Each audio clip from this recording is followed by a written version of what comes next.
Dis, pourquoi des gens continuent de mourir pour des dirigeants? Car parfois, ceux qui décident ne sont pas ceux qui tombent.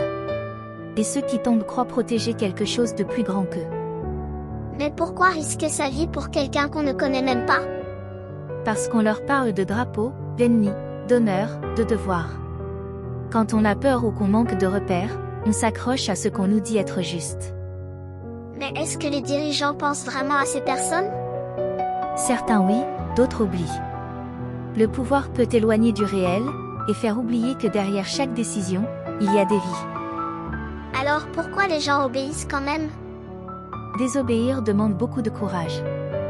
Et parfois, suivre semble plus simple que réfléchir, surtout quand on a appris à ne pas poser de questions. Mais ils ont une famille, des rêves. Et c'est ça qui rend tout si triste. Chaque personne envoyée mourir est quelqu'un qui aimait, qui espérait, qui voulait vivre. Mourir pour un dirigeant, ça ne veut pas forcément dire mourir pour une cause.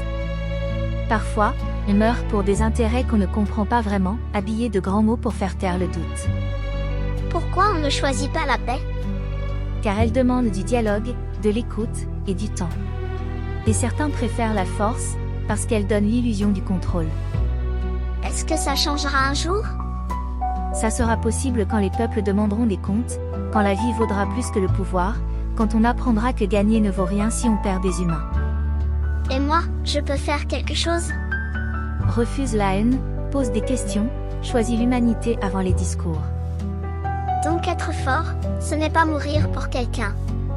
C'est défendre la vie. La sienne, et celle des autres. C'est refuser qu'on décide de la mort à ta place. Il vaut mieux choisir la paix que les conflits. Car la vraie grandeur d'un monde, ce n'est pas le nombre de soldats qu'il envoie mourir, mais le nombre de vies qu'il protège.